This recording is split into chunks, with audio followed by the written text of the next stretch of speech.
Når vi har langliggere, og det går bra, for nå går det bra. På 80-tallet så gjorde de ofte ikke det, for de døde av sepsis, altså infeksjon.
På et eller annet tidspunkt så har vi bikket forbi et punkt hvor redusert liggetid og redusert antall. På et eller annet tidspunkt så har vi bikket forbi et punkt hvor redusert liggetid og redusert antall senger ser ut som det har blitt et mål i seg selv, frikoblet fra. På et eller annet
Ja, hallo, hallo. Klinkt wel goed, hè? Ja, prima. Ja. Goed voor jou? Ja. Dan ga ik hem weer even uitzetten. Of Goed, anders, ja. ik had het aan laten staan. Je hebt hier die mute-knop door hem gewoon...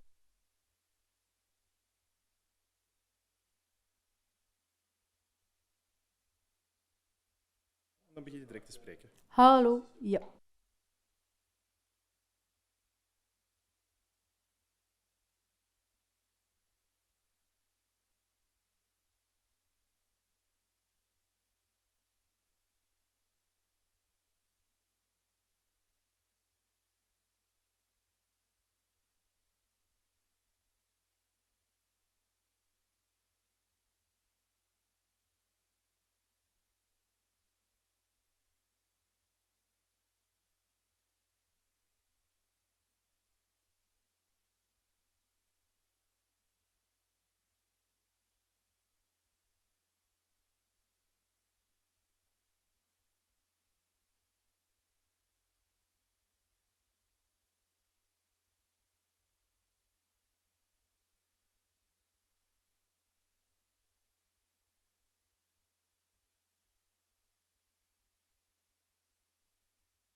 Oké. Moet jij starten met de livestream of is die al runnende?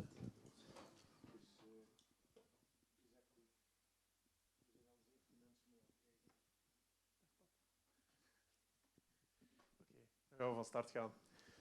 Good evening, everyone. Welcome to the joint postgraduate session of the ICU and Anesthesia Department of the UZ Brussels.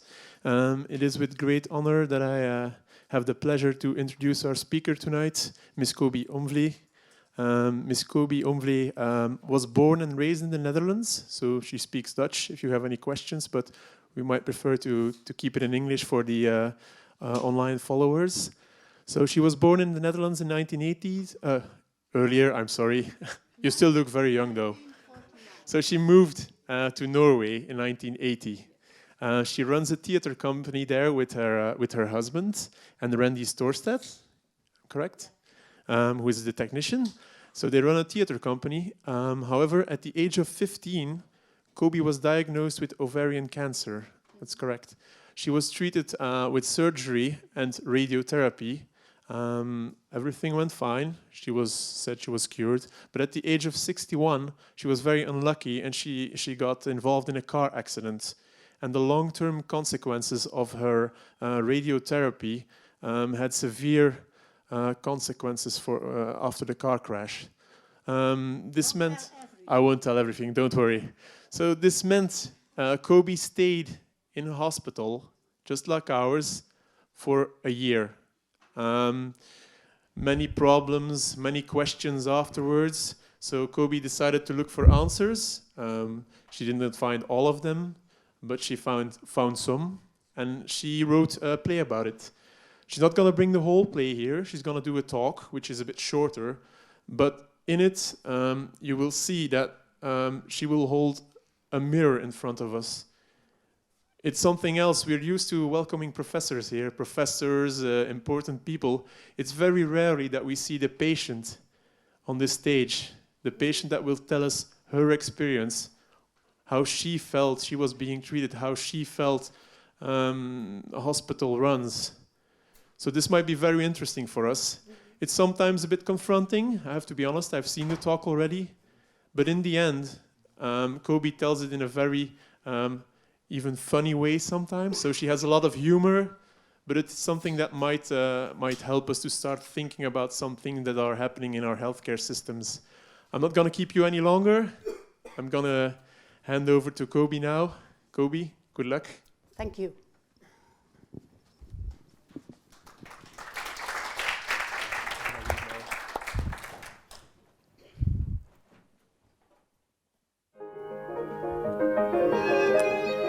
Når vi har langliggere, og det går bra, for nå går det bra. På 80-tallet så gjorde de ofte ikke det, for de døde av sepsis, altså infeksjoner og underernæring og slike ting. Men den gåten har vi løst. Slik at hver gang vi har langliggere, så det, når det på en måte over, så det en stor seier for oss. Det en veldig sånn lykkestemning på en måte i avdelingen. Dette fiksa vi. Det så forferdelig ut, ikke sant? Dette fiksa vi ved iherdig, daglig stell, stomisykepleierne, avføringa renner over hele buken, gallen renner her, alt ut i senga, skifte på, 6 ganger om dagen, 7 ganger om dagen, 4 ganger om natta. Vi klør oss i hodet, hva skal vi gjøre nå? Roe ned, ta det med ro, dette får vi til. Og dette tålmodige, enormt arbeidskrevende greiene, det kroner vi med seier. På en sånn måte at vi lærer så mye av det, og det skaper et så enormt godt samhold i staben, at man blir ikke slått til jorda neste gang det kommer såkalte katastrofer. For det kommer. Og det katastrofer som kommer utenfra med ulykker og sånne ting, og det katastrofer som vi har laget selv. This was the surgeon who saved my life. But first, a flashback to 1964.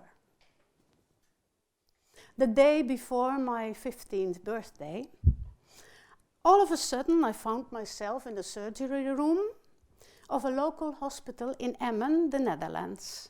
I was operated for ovarian cancer. My mother told me that the first words I spoke when I woke from narcosis were, "How long do I have to stay here?" "Why would you ask that?" a nurse had said. "I'm preparing my birthday party. It's on Saturday." Well, the birthday party was cancelled that year. The word cancer was never mentioned. They called it tumor. And it was my mother who told me what the doctors told her. They never talked to me. There were metastases that could not be removed, but in the regional university hospital in the town of Groningen, I got radiation therapy, which stopped the cancer, blocked the possibility for ever having children, and also resulted in a lot of scar tissue in my intestines. They became brittle and inflexible, but they didn't bother me too much, and life went on. Fast forward, Trondheim, Norway, summer 2011. On a Sunday trip, my husband fell asleep behind the wheel. We drove off the road. He and the 2 children in the car were okay. I was not. The safety belt cut right through my brittle small intestine in 2 places, and I was hurried off to the hospital. And after some hours, I had gotten a temporary stoma, an ileostomy. I was told that surgery to connect the bowel pieces again could be expected in about 3 months. Very soon, food became a problem. The stoma was placed high up, right under the ligament of Treitz, and the little food I ate landed almost immediately in the stoma bag. I got additional nutrition through a venflon, but the veins were difficult, and nurses had problems to put it in place, and I had to start visiting anesthesiology every couple of days for new ones. And still, my condition got worse, and it showed. There was no responsible doctor. On paper, yes, but not in reality. And the one on paper was never available for questions. I had 15 or so doctors who could have not only a second, but maybe 15 different opinions about my treatment. So one day, someone decided I needed a central venous catheter in my neck. I was so glad to get rid of the venflons, but after a couple of days, and before I even had a chance to get into better shape again,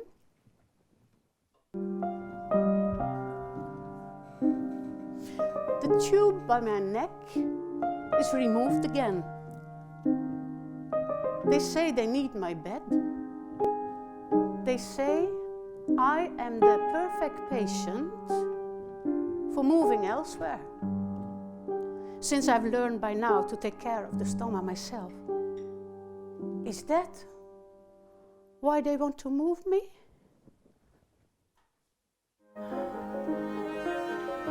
På et eller annet tidspunkt så har vi bikket forbi et punkt hvor redusert liggetid og redusert antall senger ser ut som det har blitt et mål i seg selv, frikoblet fra den faglige vurderingen.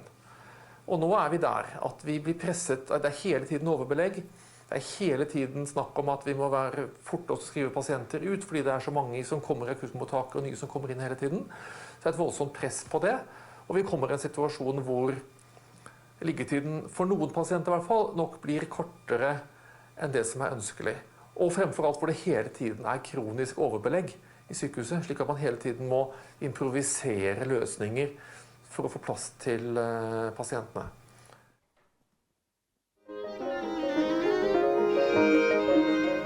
Så hvis nå alle rom er opptatt og det kommer inn en som er syk, da må en annen ut av praktiske årsaker og ikke av medisinske årsaker.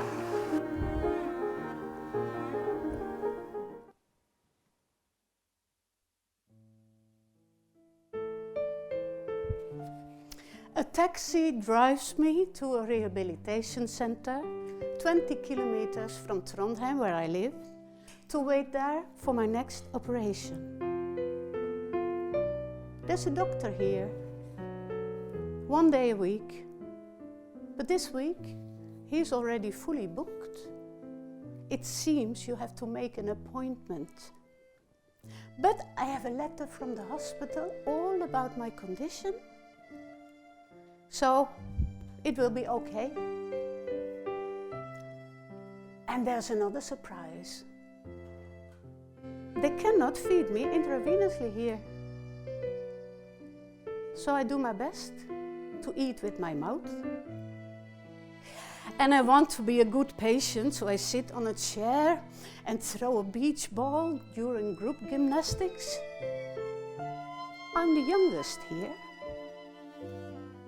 and maybe the prettiest. And never ever have I been this slim. I am the worst eater of them all. I eat less and less each day, but I take notes of everything that goes in and everything that comes out. Nobody reads my notes, though the nurses generally are nice. And then I'm told that the doctor who hasn't seen me yet will be on leave for 2 weeks to prepare his 70th birthday. No replacement is provided. My husband is also a medical doctor. Just keep an eye on her yourself, they tell him. And he is totally shocked. And I continue as best as I can to weigh and measure and note it all down. And I am no longer able to sit upright in the dining room. Then the laboratory people call my husband, who suddenly, against his will, has become my responsible doctor.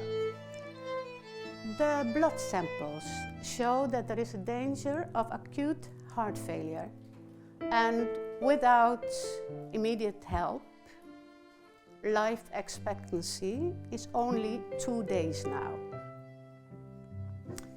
My husband rushes in, finds me in bed, exhausted and confused, and he is the first person to read my lists. And he sees that every day half a liter more fluid has gone out than in. He immediately calls an ambulance, and off I go again to the hospital. I am dehydrated and malnourished and so weak that for me it does not matter at all whether I survive or not. How did the rehabilitation center dare admit me when they knew they couldn't feed me intravenously? And the hospital certainly knew I couldn't make it without a tube. Did they not communicate about my condition? Or was I just moved due to a shortage of beds? Trondheim has a brand new hospital. The new hospital has 200 less beds than the old one, even if Trondheim has a growing population. Why? Is it because of the belief that outpatient treatment and technical development will solve most of the problems? Well, the reduction of the numbers of beds has surely resulted in some other problems.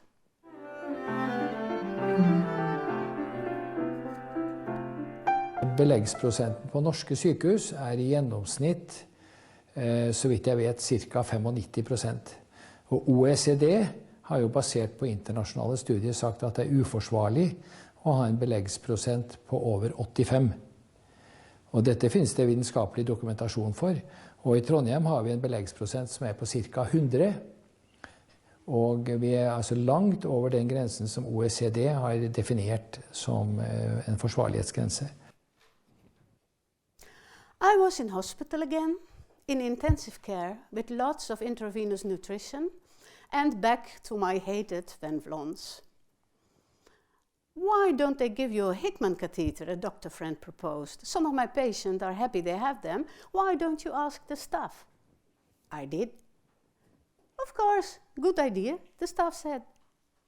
And then, 2.5 weeks after I was saved from the rehabilitation center, the hospital wanted me out again, to a nursing home. It must be said that this time they checked if the nursing home was able to handle the Hickman catheter. In the nursing home, there were very few nurses who could do it, but they taught each other. And the nursing home was neighbor to the hospital. So with Hickman trouble, we could always call an anesthesiologist from there, which happened a couple of times, so I felt quite safe there.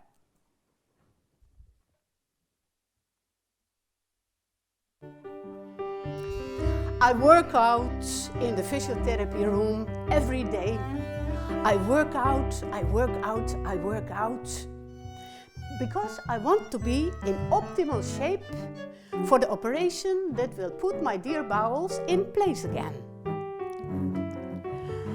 In the morning, I show up in hospital for the surgery. I am in tip-top form, shape and well prepared. The hospital is not. 2.5 months at the nursing home must have erased all awareness of my medical history. They put a too inexperienced surgeon to the task. You will be home in 3 days, he says cheerfully. But something goes wrong, terribly so. Stitches loosen, bowel content floats freely in the abdomen, the entire area gets infected, and they decide to operate once more, and the outcome is even more disastrous. I end up in intensive care with an open abdomen, 2 new stomas and high fever. 3 days? It will be another 7 months before they dare to operate again. They simply cannot have studied my complicated condition properly. And no one takes responsibility when things go wrong. My by now desperate husband demands now one responsible doctor for me, who must also be the sharpest surgeon on the floor. His demand is granted. From now on, I have one really dedicated, responsible doctor. You have to realize your life is in danger, he says. I trust him immediately. Because I'm so relieved that I now only have one responsible doctor instead of 12 or 15. And another good thing is that nobody tries to get rid of me anymore. From now on, I become a stayer. My condition worse than immediately after the accident. I need lots of nursing and care. The new stomas are situated much more difficult, leaking almost on a daily basis. And my belly looked like a crater, the constantly irritated skin looked like burned flesh. Normally, nurses do not have the time just to sit and talk, but under all these daily hours of nursing the leaks, we had long conversations, and I got a terrifying view of their working conditions. I was also observing daily life in hospital myself. My trust in the hospital system had become rather shaky. I saw strange things happening. For instance, I had a lamp in my room. I needed a new lamp. And I asked one of the nurses, can you please change the lamp here? And she said, no, we can't. We are not allowed to do that anymore. And I said, how do I get a new lamp? We have to ask for a written permission. So we, oh yeah, okay, then we are going to do that. And then it took 2.5 months before the lamp arrived. Yeah, and we had toilet paper, and this was the gastro department where people use lots of toilet paper and toilets, and the toilet paper had sandpaper quality. It was really very hard paper. So I asked, do you maybe have some softer quality paper? Yes, we have, the nurse said. And I said, why don't I get it? And she said, we are not allowed to give it to the patient unless the patient herself asks for it. And another thing, this new, brand new, beautifully designed hospital had almost no cupboards. So medicine and medical equipment, they had it only for a couple of days, and the rest had to come from a faraway storage center that often was closed during weekends and closed during holidays. And it seemed to me that they always were so surprised when holiday came. Oh yeah, so I was wondering sometimes, does the hospital has a calendar? Really? And but as a patient, I was lucky that through the next 8 months, I had the same brilliant doctor, who in the end also did the final surgery. And the nurses and I got along very well. I had visitors all the time. I've not had a social life like that for years. I read many books, I saw films and series on my laptop, I listened to music, I went to work out. I did not eat with my mouth anymore, but I collected recipes from magazines with beautiful colored pictures of food. And through all those months, I was in a strangely good mood, because I had decided that a depression would be one more illness, and that would be one too much. The last operation went well. This time it was my choice when I wanted to leave the hospital. I could take my time visiting home at daytime while still spending the nights in hospital. It became a soft landing, and I was very grateful for that. But after that, for a long time, I suffered from severe fatigue. I felt lonely, without energy for meeting people or for my work. I was sorely missing the enthusiastic nurses and the routines of hospital life. But the urge to find out more about what really happened and why did not leave me. And I decided to make a theater performance. I knew far too little about it, so I started to read extensively. I found a filmmaker who wanted to work with me, and we started traveling, interviewing a wide range of health experts. And one interview led to another, and ideas developed, and we visited patient safety conferences and invited other theater people into the project. Applications for funding were written, and I collected knowledge. And just one example, the problem of patients dismissed far too early is not just because there are too few beds. I discovered that another reason to dismiss patients might be that the hospital earns money through a quick turnover of patients. The hospital departments get paid per treatment. The more action and the more they manage to save on nurses and medical equipment, the more money they get next year. And departments are competing with each other. A patient just laying there to get better costs money. The hospital wants them to do that somewhere else. In Norway, we still have public hospitals.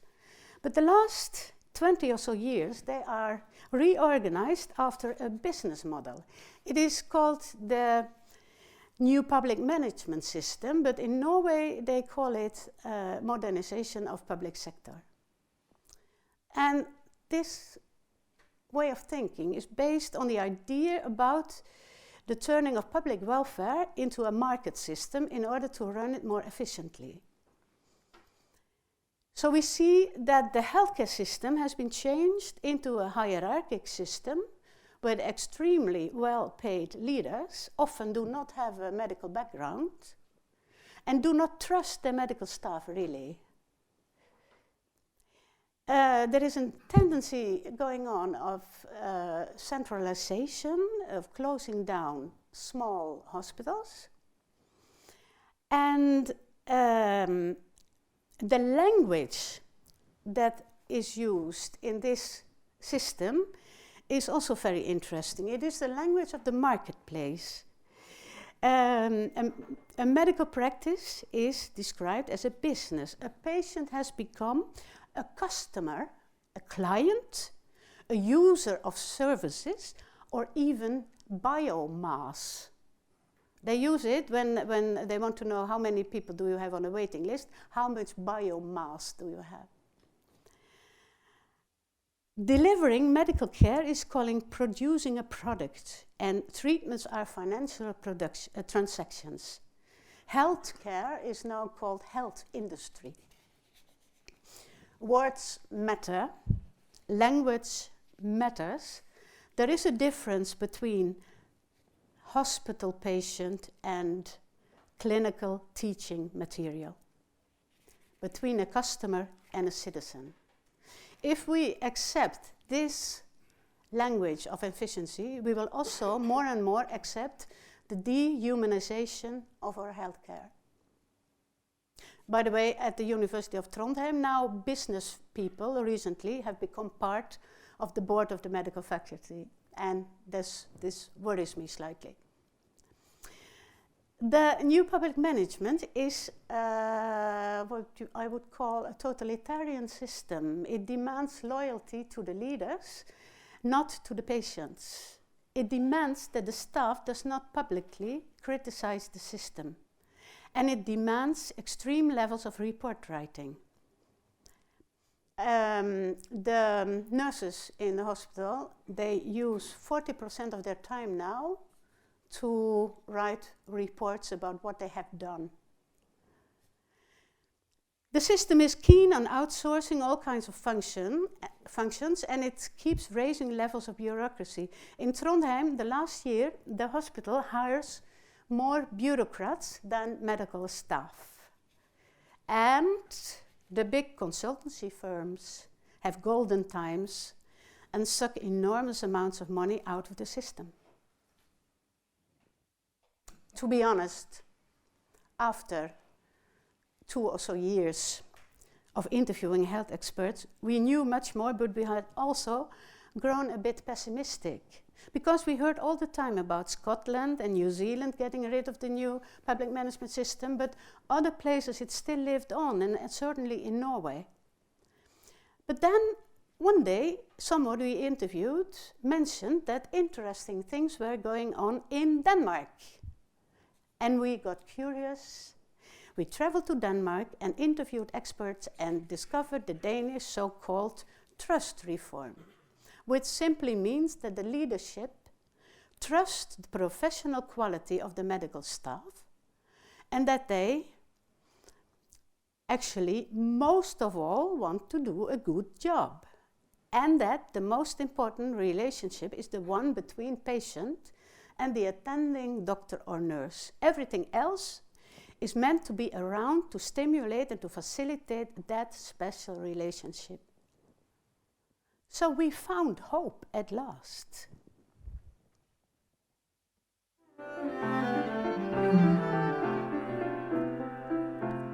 At ligegyldigt hvilken faggruppe man taler med, så er de simpelthen været så trætte af bureaukratiet. De er så trætte af hele tiden at blive testet og kontrolleret. Vi har jo haft de der stoppeklokke i København, og medarbejderne sagde jo til mig, hvorfor skal I kontrollere det hele? I tager udgangspunkt i, at alle mennesker snyder. Altså jeg skal taste, når jeg kommer ind til den ældre, jeg skal taste, når hun er gået på toilettet. Når jeg spurgte lederne, hvorfor har I al den kontrol, så sagde de, hvis der nu kommer en klage, så kan vi bevise.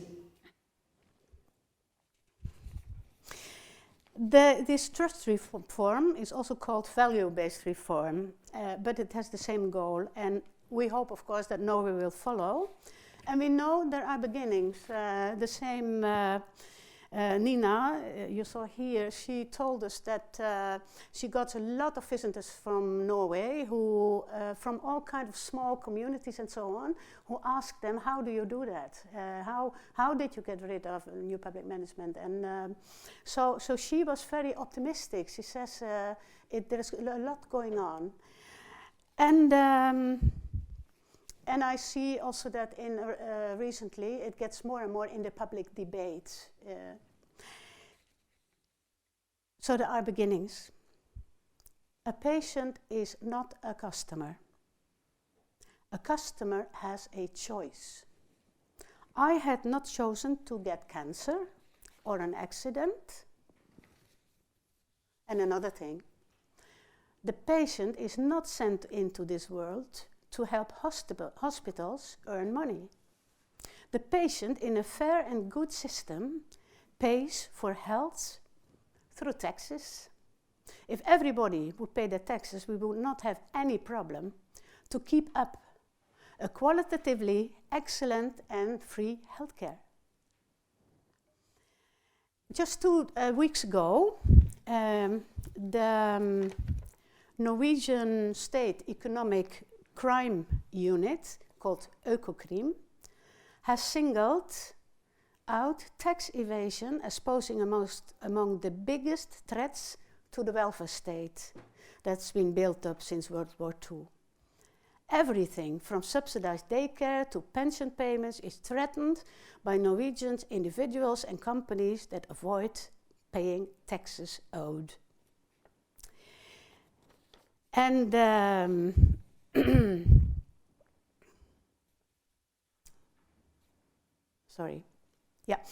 prosecutors claim that hundreds of billions of kroner that could have been added to the state budget and help finance Norwegian welfare benefits such as childcare, paid maternity, paternity leave, sick leave and health care overall have instead remained in the accounts of the wealthy individuals and profit-minded companies.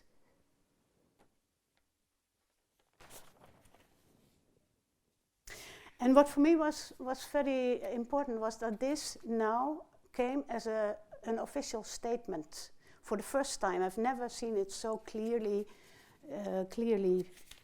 presented. As for me, as an ex-patient, using my experiences to make a documentary performance has been very interesting. And it has also prevented me from growing bitter.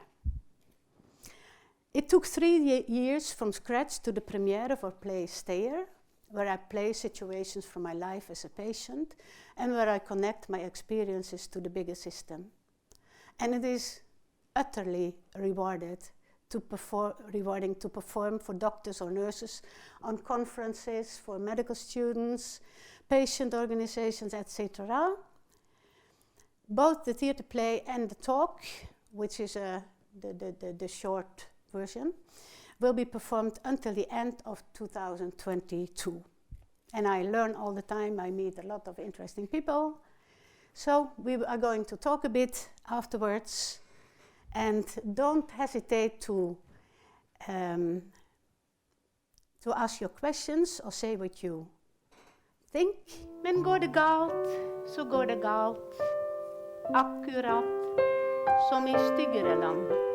Jeg overlever, for landet vårt har et utsøkt helsevesen med helt vidunderlige ansatte. Jeg kan visst leve et veldig godt liv. Med stomi, pow! Det er hele tiden snakk om at vi må være fort å skrive pasienter ut. De har en lege her, 1 dag per uke. Så jeg sitter på en stol og kaster badeball på gruppegymnastikk. Og jeg begynner å trene og trene og trene. For jeg vil være i optimal form før operasjonen med åpen buk, 2 nye stomier og høy feber. De fleste pasienter er ikke spesielt vanskelige. Alle i ring omkring deg vil snakke seg.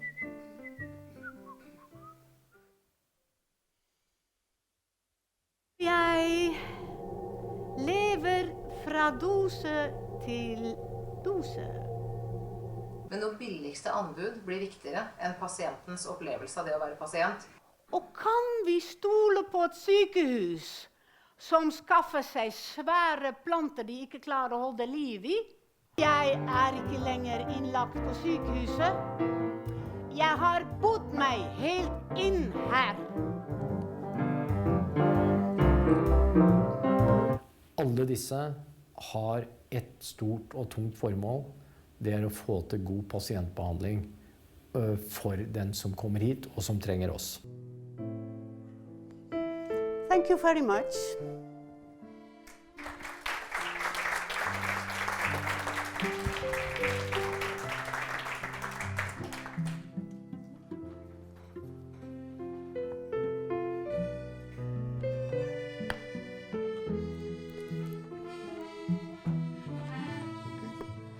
Thank you, Coby. Thank you, Coby, for this fantastic voyage through your personal journey, experiencing human factors in healthcare.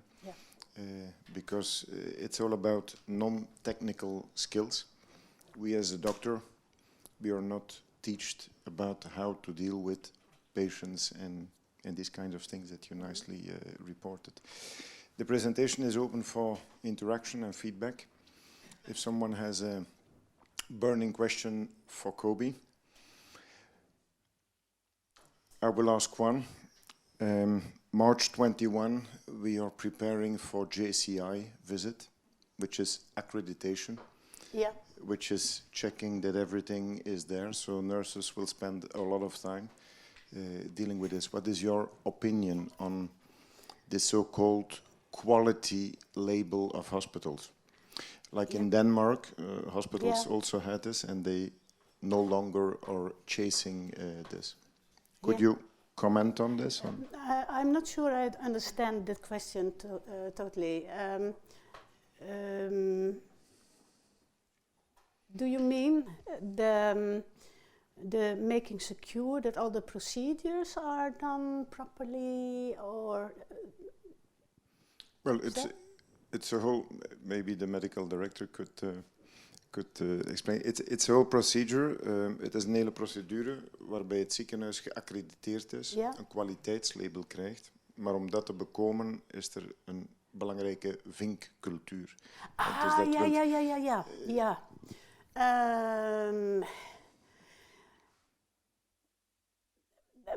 Wat ik zie is dat er, ik weet niet hoe dat in Noorwegen, en ik zie alleen maar dat er zo verschrikkelijk veel gerapporteerd wordt van alles wat je doet. Het is alsof je dat wat je het beschrijven belangrijker is geworden dan het doen.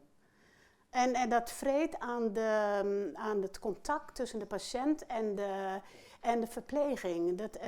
Alles wordt stress, want niemand heeft tijd om de patiënt in de ogen te kijken of echt even goed te vragen van hoe gaat het ermee en zo. Die tellencultuur, het tellen en het wegen en zo. Ja, je kunt een heleboel dingen tellen, maar een heleboel dingen kun je ook niet afvinken. En ik vraag me af of het vaak de belangrijke dingen zijn die juist niet af te vinken zijn. Kun je afvinken hoeveel een patiënt lijdt? Dat kan niet. Of kun je afvinken van hoe jij de hand vasthoudt van een patiënt, hoe dat helpt tegen het lijden. Dus ik vind het, en het is natuurlijk niet alleen, dat afvinken is niet alleen in de gezondheidszorg, maar dat is overal. Dat is in het gemeentelijke apparaat overal, dat is in de scholen. En ik denk het is een illusie dat je denkt dat je met tellen en meten en een soort controle hebt. Ja, je moet natuurlijk wel weten wat je doet. En het is goed om goede patiëntjournalen te hebben. Maar dat gebeurt dan juist weer niet. De patiëntjournalen zijn juist heel... daar mankeert van alles aan. Mijn patiëntjournaal staat niks in van wat er hier gebeurd is, wat jullie hebben gezien hier. Alles wat er misgaat, wordt in een halve zin, 3 woorden afgemaakt, maar niemand zegt van, jongen, dit ging even goed mis, zeg. Oei. Nee, dat staat er niet. Dus van de ene kant is er enorme administratie en zo en dat afvinken voor die kant, maar voor de patiënt is het gevaarlijk wanneer de patiëntjournalen niet goed worden beschreven. Want de volgende die de patiënt behandelt kan ook niet lezen wat er gebeurd is. Dus ik vind daar heel veel haken en ogen aan. En ja, maar dit is New Public Management. Dat is alles meten, alles wegen. En ja, ik denk niet dat dat kan. Ik denk dat je de menselijke factor moet promoten. Dr. Rossil, we stopped speaking English. Yeah, but I know okay. there are still some international people following, so yeah. we try to do in English. I was a bit surprised when you were mentioning that when you stepped down from the hospital to home, that you were still a bit worried and missed all the attention. I would like to ask a question: how did you experience the transition from the intensive care unit when you came to the abdominal ward, and when you go from hospital to the home? What was particular the thing which you struck and which you worried most?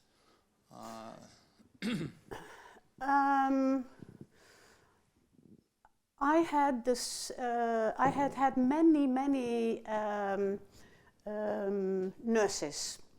So I think I have had 150 or so nurses throughout the year. But the last months I got a lot of the same nurses who took care of me, and that helped a lot. So I felt, in the end, very much at home. I had my routines, they had their routines, and it was a kind of day rhythm and night rhythm. So I was hospitalized, yes, very much so. And I got a lot of attention in the hospital, a lot of visitors. But when you're home again, everybody thinks, oh yeah, she's good now. And everybody goes on with that. But what would you have needed to help better?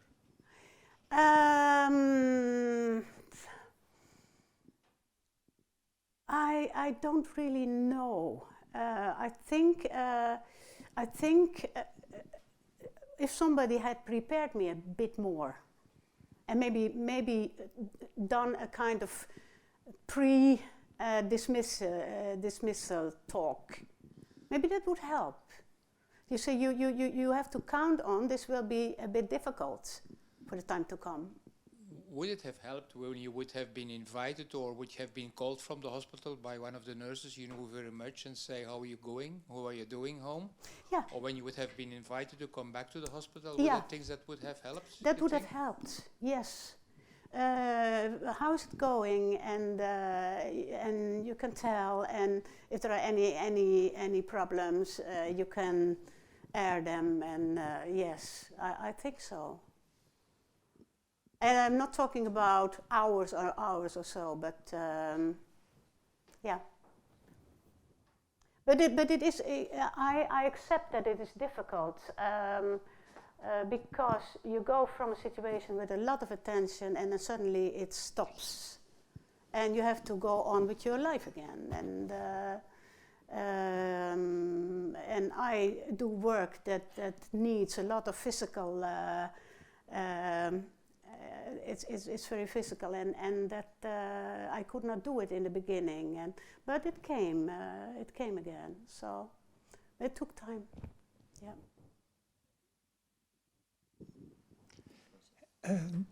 There is now a delicate balance between cost containment and quality of medical care.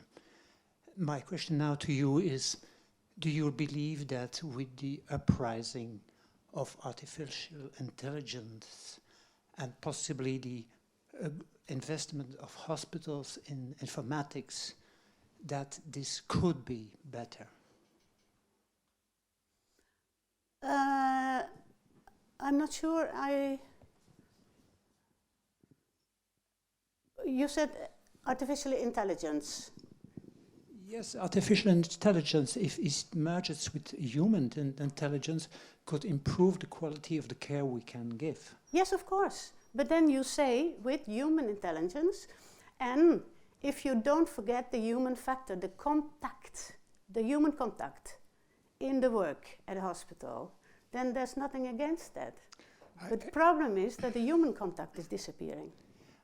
I give you a small example. Imagine while you are going to a consultation clinic that there is some voice recognition program where the physician doesn't have to work behind his computer and look you to the eye, observe how you react. This is, I think, one of the ways where we could be better. Imagine your physician looks to you. Who looks via the computer, looking how Yes, he doesn't have to work on his computer anymore and take everything in, but he can look to you because what you say is captured and transmitted to the computer. This is one of the solutions, I believe. Mm-hmm.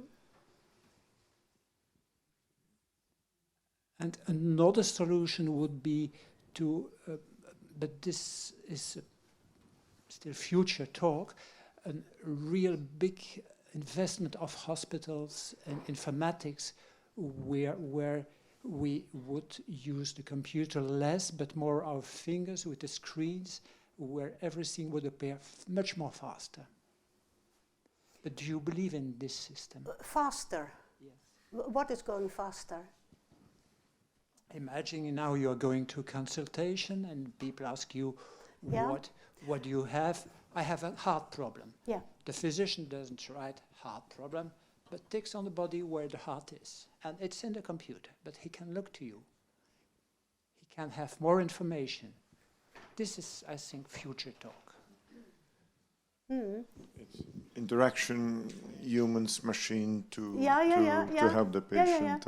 I think that, yes, things to help the physician to cover all the parameters that are monitored in the ICU to avoid complications. But I was thinking,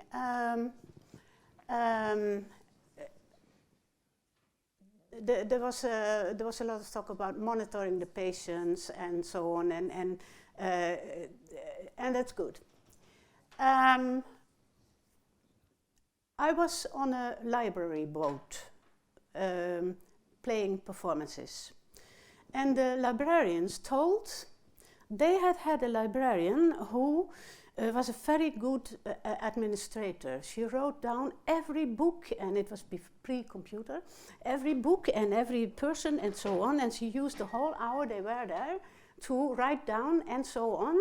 And then the other librarian said, forget it.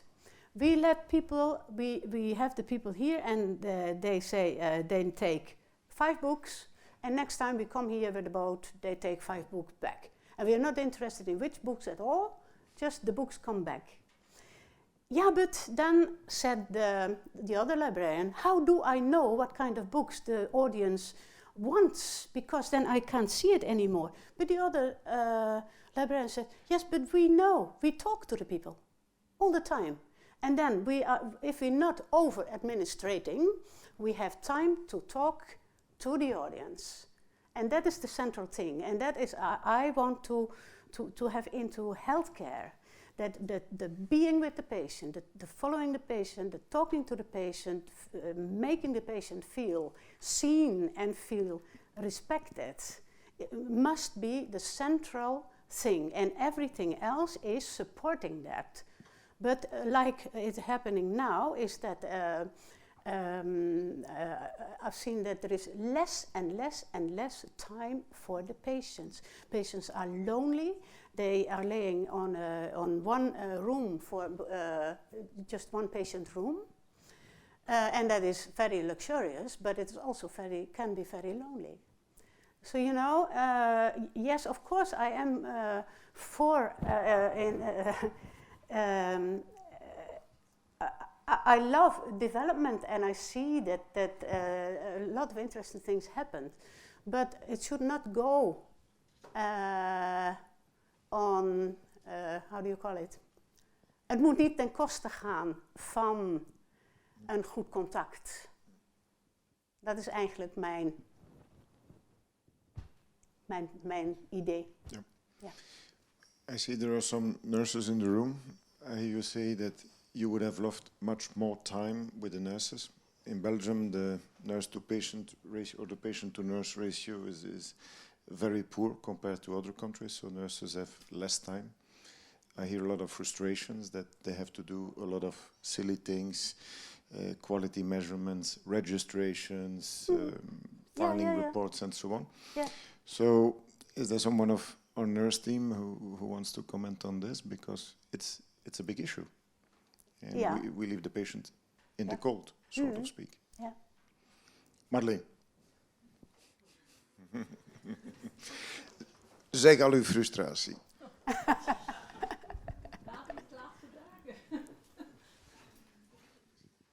We try to have a little bit contact with the patient, but we have. I'm an ICU nurse. You are? An ICU nurse, Yep. a head nurse of the ICU. But we have indeed a lot of issues with things that we had to fill in, that not helping the patient, not helping us, but we have to do it for the government. So there are many things like that. Then now GCI is coming, and GCI is also giving us a lot of stress. There are a lot of things that has been in order for that, and so we have no time for it. So we are making much more hours than other times because it has to be in order. But afterwards they are gone, and then everything of that system is coming back to the ground again because we have no time for it. So we are holding on some things that are important, then we keep that, and all the rest of it is gone afterwards. So I'm thinking, why we have to do this? Because it's not helping us. It gives us a lot of stress, and it's not helping. But we try to make some time for the patient, but we have practically no time for them. So yeah, I understand you very good.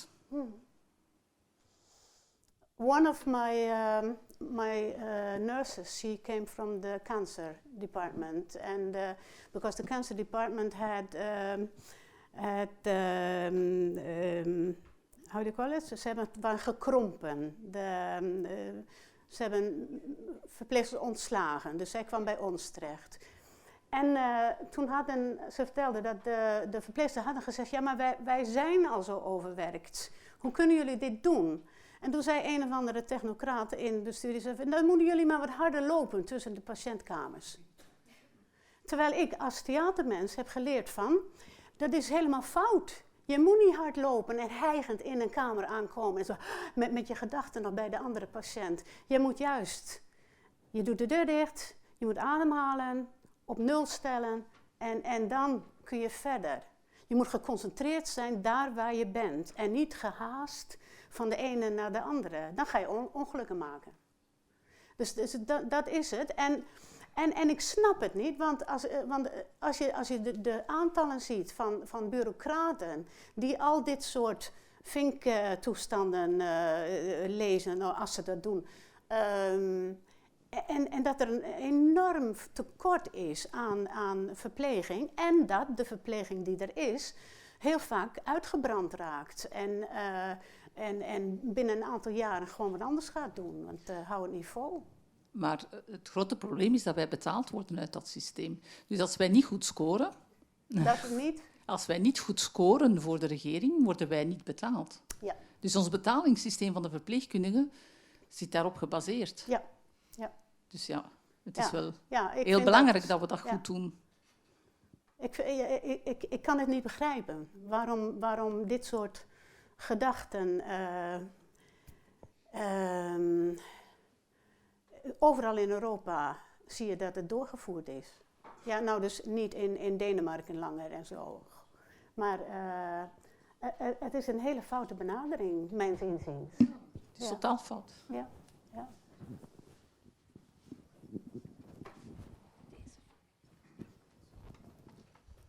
I found one profession missing in your whole talk, and that is the psychologist. We have the nurse-to-patient ratio in Belgium may be very poor, but I have the feeling, at least during my career, that psychologist-to-patient ratio has probably tenfold or so, something like that, during the last 30 years. So you did not mention a single word about a psychologist. Did you not need a psychologist? No, Did they offer need one? A psychologist. Did they offer one? Sorry? Yeah. Did they offer you to see a psychologist, but you didn't need one? But you did need attention from doctors and from nurses. And you didn't need attention from managers and from people in between doctors and nurses and managers, right? Yeah, interesting question, yeah. Yes, I got the offer of a psychologist, but it wasn't for me, because I found out that when I'm not feeling well, there is a reason for that. And I don't have to go back to my childhood or so I understand why I am feeling and like this. I had one, and that was interesting. I had one talk with a priest. I'm not religious, but because I read an interview he had done on the website of the hospital, and I said that seems a good guy. And I had a talk with him, and that was very nice because we talked about the accident itself, what happened, and it was just after. And then that was enough. There was somehow sorting out the film that was going in my head all the time of the accident. And I got a psychologist. I had, I think, 2 talks, and then I thought, no, she is not, this is not going anywhere. But I know one of my colleague, long-time patients, had a fantastic support and help in this psychologist. So, but it's not always you fit together. And what my way of keeping my mental health has been the reading of books and the seeing of films and series and so on, because then I could concentrate on something totally different from what was going on with my body. And I was happy for my background in theater, because we learn to concentrate and to concentrate away from things. And I used that a lot as a kind of self-therapy, you can say. And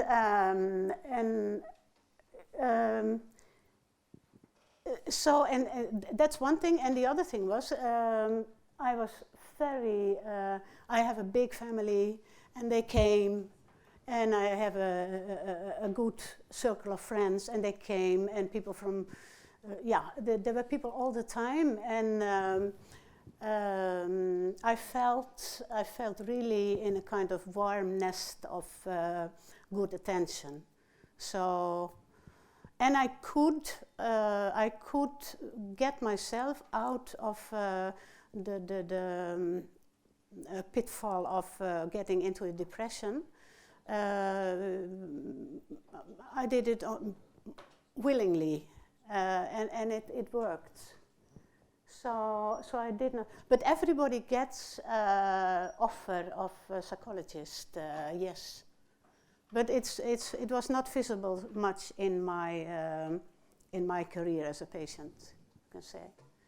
But the priest has just a couple of weeks ago organized the whole performance in the hospital, and that was fantastic because he was so enthusiastic. He organized the whole day with more speakers on patient safety, patient representatives in the board of the hospital, and so on.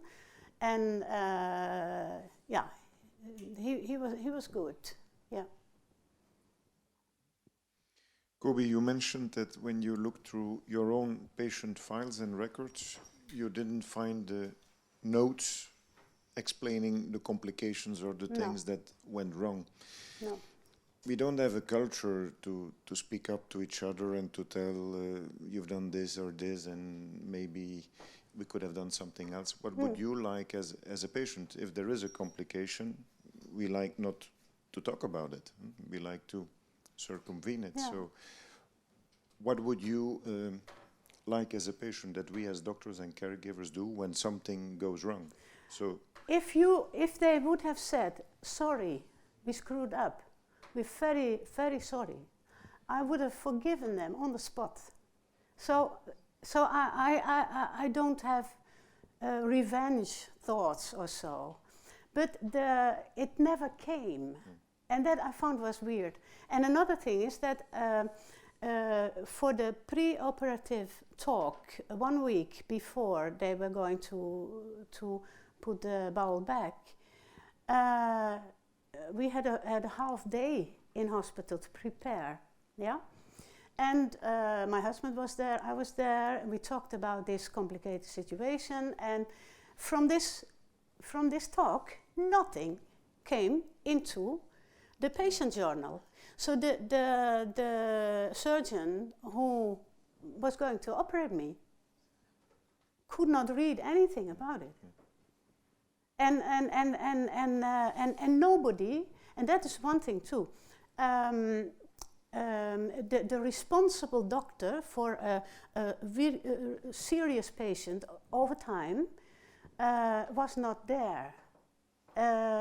So there was no memory of my condition when I came back. And then they put a kidney surgeon on a bowel operation. And this guy he was just come to Norway, so his Norwegian was not very good. And he was just also not interested in really talking to me in advance.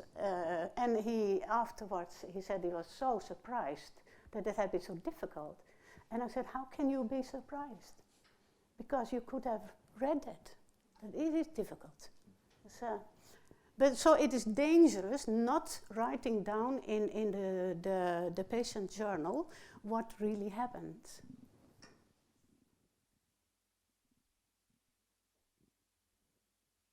Any other burning questions to get answers from the other side? I'm just checking on the YouTube whether there are any questions from my battery is flat. Okay,